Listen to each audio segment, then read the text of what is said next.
Bueno, la cantidad de lluvia que el huracán Harvey derramó sobre Houston fue sin precedentes. Era tan temeroso, tanto miedo ver las noticias, que entonces empezamos a mandar textos a nuestras familias para saber si estaban bien. Mi ah, Mi nuera es de Houston y estaba en constante contacto con su mamá porque habían tenido que ser evacuados.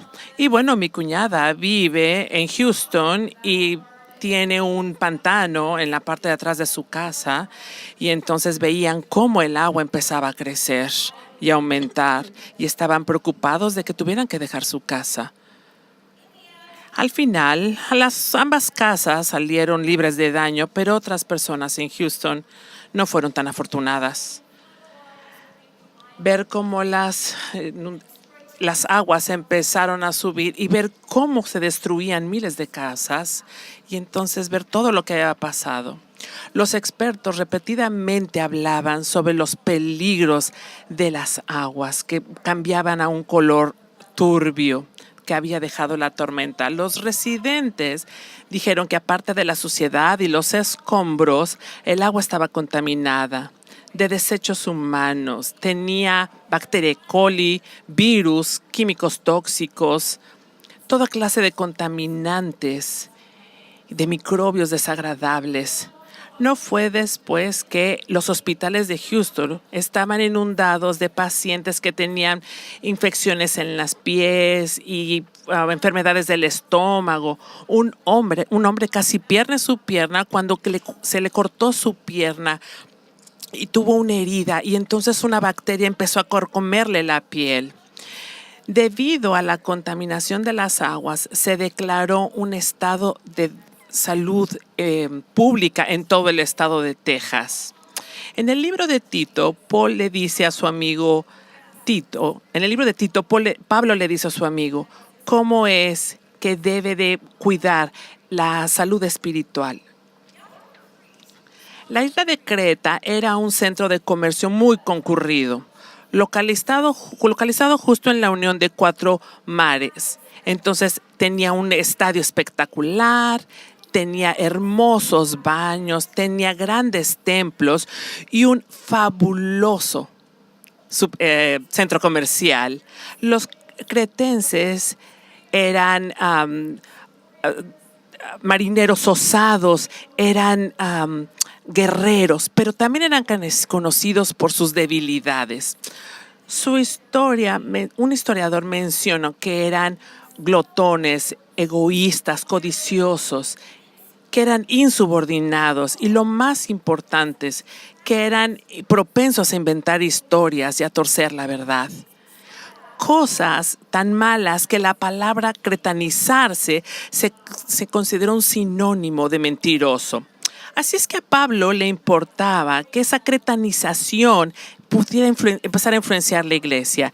Y entonces atiende este problema en Tito, en el capítulo 1 de los versos 10 al 17. Entonces había como una especie de huracán Harvey espiritual que había impactado a la congregación de Creta. Los más falsos maestros estaban inundando a la iglesia, por ejemplo, de creencias políticas correctas, pero teológicamente equivocadas.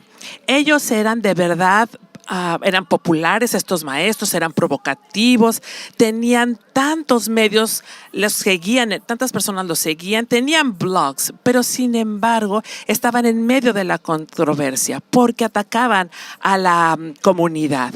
A veces era tan difícil que entonces a todos los hogares enteros estaban confundidos. Entonces, Pablo advirtió a Tito sobre este tipo de cosas.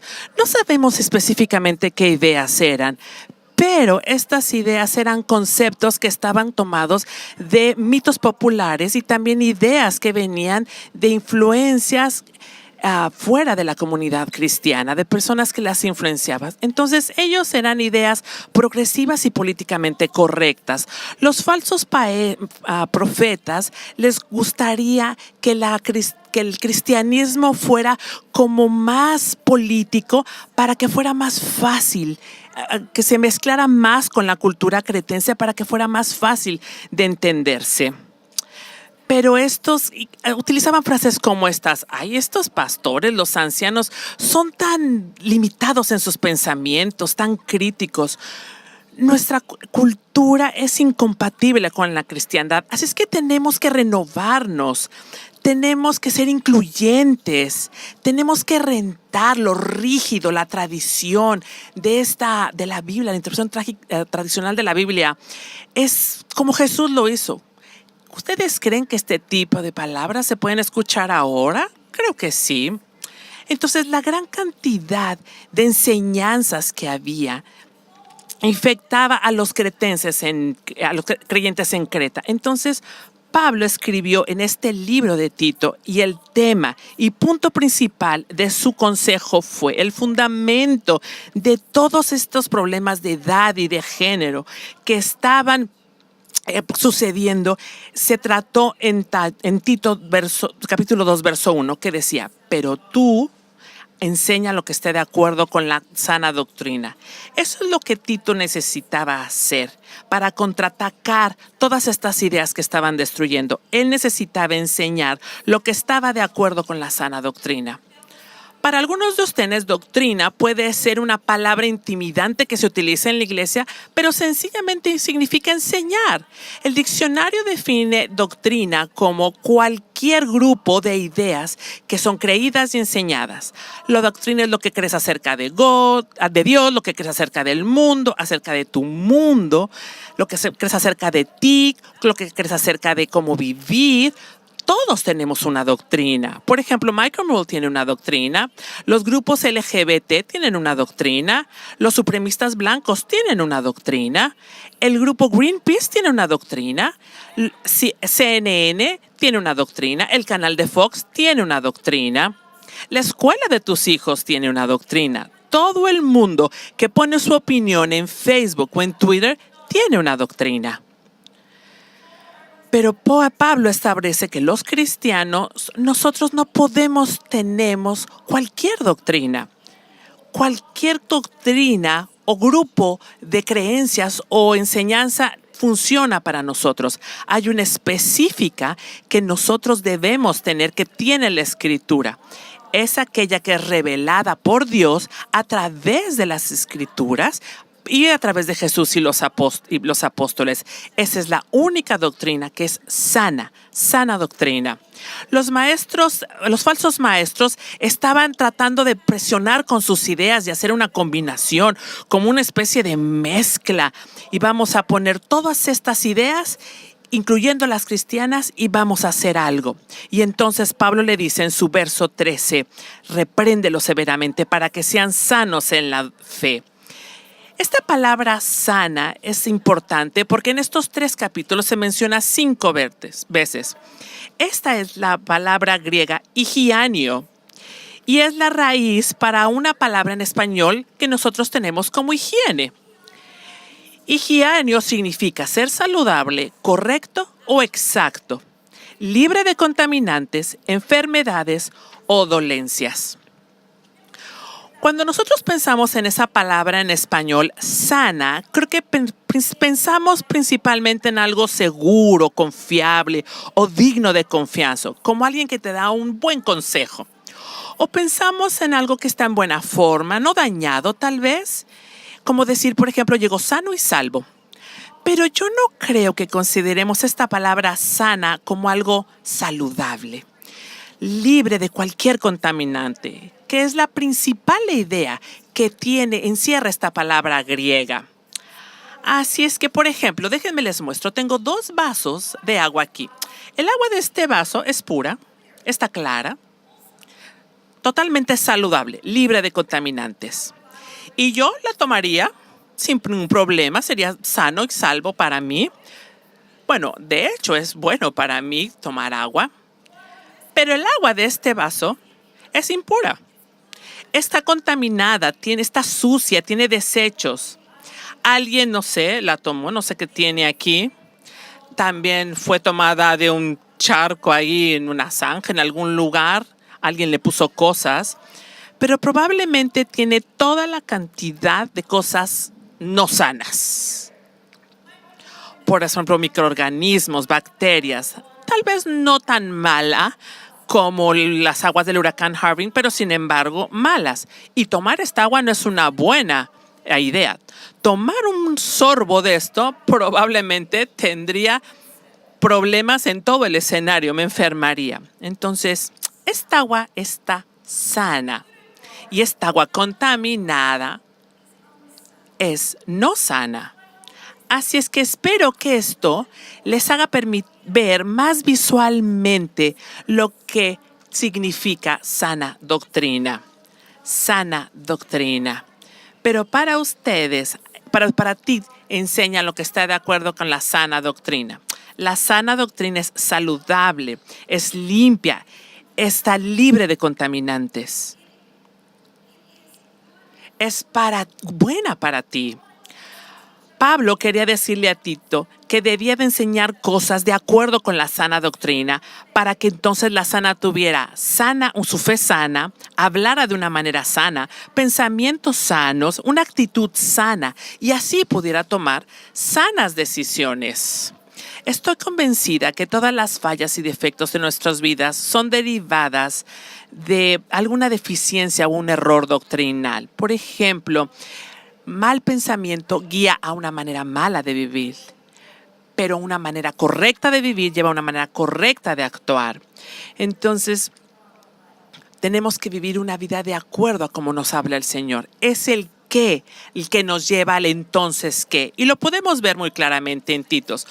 Por ejemplo, Pablo primero anima a Tito a que se aferre a la sana doctrina y que después enseñe qué tipo de actitudes o de conductas van relacionadas con la sana doctrina. Cómo se ve en la vida de los jóvenes, de los ancianos, de mujeres, de hombres. Así es que si ustedes hubieran nacido con partes de mujer, Tito 2, del 3 al 5, es puro, es sano, es enseñanza que está basada en una sana doctrina y que te dice cómo debes vivir tú. Así es que es aquí donde las aguas tocan el fondo, ¿verdad? Porque la cultura en la que vivimos nos dice que es bueno y deseable para las mujeres. Es muy diferente a lo que leemos en la Biblia. Hace unas décadas, un huracán de nuevas ideas de género golpeó esta cultura hasta llegar al fondo. Así es que ahora te dice que el sexo y el matrimonio, que es diferente a lo que nosotros pensamos. Hay mucha presión para nosotros como cristianos, para cretanizarnos, para cretanizar la Biblia. ¿Qué dice sobre estas cosas? Inclusive en la iglesia hay voces que nos urgen a actualizarnos, a cambiar las creencias que establece la Biblia. Así es que, ¿qué hacemos sobre estas aguas que nos van inundando? Pues hacemos lo que Pablo le dijo a Tito. Nos seguimos aferrando a la sana doctrina y enseñamos lo que está de acuerdo con la sana doctrina, independientemente si las cosas son políticamente incorrectas o impopulares, sino que hacemos esto con un espíritu de gracia, de amor, de humildad, tratando de encontrar fuerza y valor en la palabra del Señor que nos anime a seguir adelante. Debemos de volvernos mujeres como Tito 2, que tienen mentes agudas, corazones suaves y una columna de acero. La doctrina, cuando pensamos en esa palabra, no es algo que sea seco y que sea insaboro. La doctrina no es algo que sea aburrida. La doctrina no es algo para gente que estudia teología. La teología es para nosotros y es buena para nosotros. Y la doctrina, esta doctrina que encontramos en Tito, es buena y saludable para nosotras las mujeres. Hace muchos años viajé por Asia un tiempo para equipar y para alentar a ciertas mujeres cristianas en la región. Y mi esposo me iba a alcanzar después en Bangkok para hacer visitar algunos lugares. Así es que contratamos a un hombre asiático que manejaba este bote hecho de madera de teca y nos llevara por un tour sobre los canales de Bangkok. No sabía inglés, no podía hablarlo. Y entonces no sabíamos a dónde íbamos a ir. Dijimos, bueno, esto va a ser interesante. Así es que empezó a llevarnos, claro, ya saben, a las cosas bonitas, a los templos. Y después empezamos a ir a los mercados flotantes. Íbamos a algunas casas que estaban muy hermosas, unos condominios hermosos. Y después nos llevó hacia los otros canales, hacia los barrios bajos o pobres de Bangkok. Me pude dar cuenta al principio del tour, cuando empezamos a entrar en el bote, que el agua estaba contaminada. Era como color marrón, olía mal, había desechos. Y no se imaginan que yo tocaría el borde del barco, no, del bote. No quería que el agua me tocara. Pero lo que vi en realidad me impresionó. En el canal había chozas y algunas viviendas abandonadas. En muchos lugares el agua era espesa y estaba llena de basura. Y de repente no pude creer lo que estaba viendo. Había niños nadando en esta agua contaminado. Algunos niños tenían heridas visibles, por ejemplo, deformidades. Algunos otros tenían manchas blancas en su cara, se veían como lesiones. Y entonces la vi a ella. Esta niña adorable, más o menos de 5 años, que tenía su cabello negro rizado y estaba con un traje de baño, jugaba al lado de su mamá, que estaban al lado del canal. Y entonces volteó, me vio, me sonrió tímidamente y mi corazón se rompió cuando vi como las lesiones en su cara iban desde la frente hasta la mitad de su cuello. Y ella empezó a escalar las rocas y lo único que pude hacer de gritarle, no, por favor, no subas, no lo hagas. Eso es lo que te hace que te enfermes, por favor, no vayas ahí. Y subir y como decir, mamá, señora, deténgala, no le permite jugar en esta agua contaminada, que no puede ver lo mal que está, que esto la lastima, no puede ver que esto es lo que daña su piel. Pero quedé en silencio. No hablaba su idioma, no me hubieran entendido.